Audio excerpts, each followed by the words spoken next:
1차 부등식의 활용 문제를 한번 풀어보도록 하겠습니다. 자, 여러분들 이 활용 문제를 풀 때는요, 항상 다양한 이런 문제 유형들을 한번 풀어보시고요. 어떻게 문제를 풀어나가는지, 어떻게 식을 세우는지를 연습을 많이 하셔야지 잘 풀 수가 있어요. 자, 한 송이에 1,200원 하는 장미를 포장해서 사려고 한다고 합니다. 포장하는 가격이 2,000원으로 별도로 있어요. 그랬을 때 지용이는 2만 원을 가지고 장미를 몇 송이까지 살 수가 있는가라고 물어봤습니다. 자, 이까지라고 하는 것은 이 부등식 어느 정도까지 이 범위를 나타내는 거죠.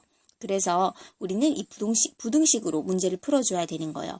만약에 예를 들어서 장미를 몇 송이를 살 수 있는가라고 하면 이것은 1차 방정식이 되는 거거든요. 근데 여기서는 몇 송이까지 살 수 있냐고라고 하니까 우리가 부등식으로 풀어줘야 되는 거예요. 자, 그러면 한번 계산해 보도록 할게요. 자, 우리가 X송이까지 살 수 있다라고 장미의 이제 수를 X라고 두겠습니다. 그러면 이제 한 송이에 1,200원짜리 X송이를 사면 1,200 곱하기 X1을 내야 되죠. 여기에 포장값 2,000원을 더하면 최대 얼마까지 가지고 있는 2만 원까지 살 수가 있다라고 했는데, 자, 2만 원이 포함이 돼야 되는 거죠. 왜냐하면 2만 원어치 다 딱 맞게 살 수도 있기 때문에 그런 거죠. 그쵸? 그러면 자, 딱 맞게 사거나 아니면 거스름 돈을 받고서라도 2만 원보다 적게 사거나 이렇게 해서 우리가 이 부등호를 이렇게 사용할 수 있어야 된다는 우리가 중요한 포인트예요. 자, 그러면 이 부등식을 한번 풀어보도록 하겠습니다. 그러면 1200x는 우리 이항을 하게 되면 18,000원이 되고요. 그럼 x는 우리 1200으로 나눠서 18,000원 나눠주면, 자, 그러면 x는 15보다 작거나 같다라는 이제 정답이 나와요. 그러면 장미를 몇 송이까지 살 수 있습니까? 라고 했으니까 최대 몇 송이? 15송이를 살 수 있다라는 것을 우리가 알 수가 있죠. 자, 최대 15송이를 살 수 있고, 그 다음에 14송이, 13송이 이렇게도 살 수가 있는 거예요. 그쵸? 그런데 우리는 몇 송이까지 살 수 있다?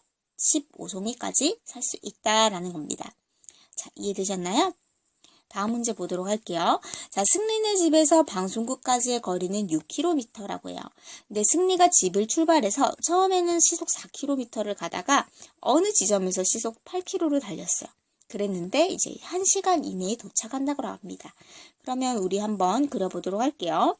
자, 총 승리네 집에서 우리 방송국까지가 총 6km라고 했어요. 그쵸? 그랬는데 자, 처음에는 시속 4km로 이렇게 달렸어요. 몇 킬로? X킬로. 우리는 몰라요. 몇 킬로 이제 걸었는지, 그쵸? 근데 어느 지점부터 이제 방송국까지는 시속 8km로 이제 달렸어요. 여기는 이제 6에서 걸은 거리만큼 뺀 거리를 이렇게 달렸겠네요. 그렇죠? 자, 그랬을 때 우리 1시간 이내. 자, 1시간 이내라고 하는 것은 이하라고 볼 수 있거든요. 그러면 자, 시간은요. 시간은 속력분의 거리죠. 그쵸? 우리 거시속 기억하죠? 거시속, 그쵸? 시간은 속력분의 거리다.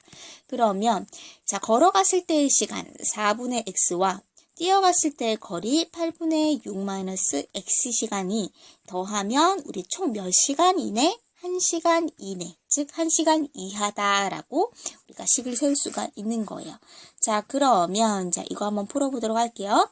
자, 양변에 8을 곱해주면 우리 분모를 없애줄 수가 있겠죠? 그러면 8을 곱해주면 2x 플러스 6-x는 8보다 작거나 같다. 그러면 x는 어떻게 되나요? 2보다 작거나 같다라고 되네요. 즉, 승리는 집에서 몇 킬로 지점까지 걸어가도 되는가? 라고 봤을 때 여기가 딱 2km 지점이라는 거죠. 그렇죠? 2km 지점까지는 걸어가도 1시간 이내에 도착할 수 있다라는 거예요. 자, 만약에 2km 밑이었어요. 뭐 1km까지 걸어갔다라고 해도 자, 6km 우리 시속 8km로 가는 게 훨씬 더 빠르기 때문에 당연히 1시간 이내로 도착할 수가 있는 거죠. 그래서 최대 승리는 2km 지점까지는 걸어가도 된다라는 것을 우리가 이 공식을 통해서 이 식을 통해서 알 수 있게 됐습니다. 자, 다음 마지막 문제 한번 풀어보도록 할게요. 자, 태양이가 모은 용돈은 2만 원이고요. 동생이 모은 용돈은 4만 원이래요.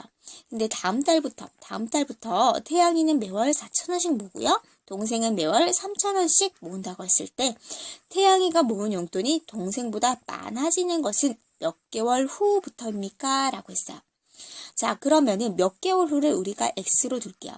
X개월 후에 태양이가 가지고 있는 돈은 얼마가 됩니까?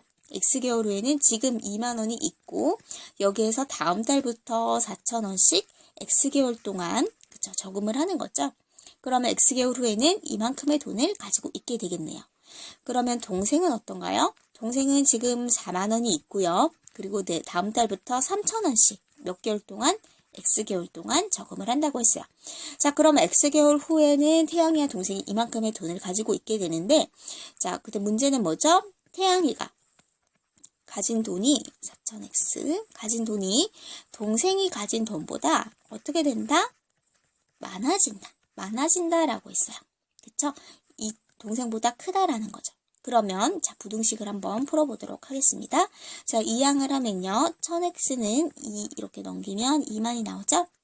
그러면 x는요. 20보다 크다라는 게 나와요. 자, 그러면요.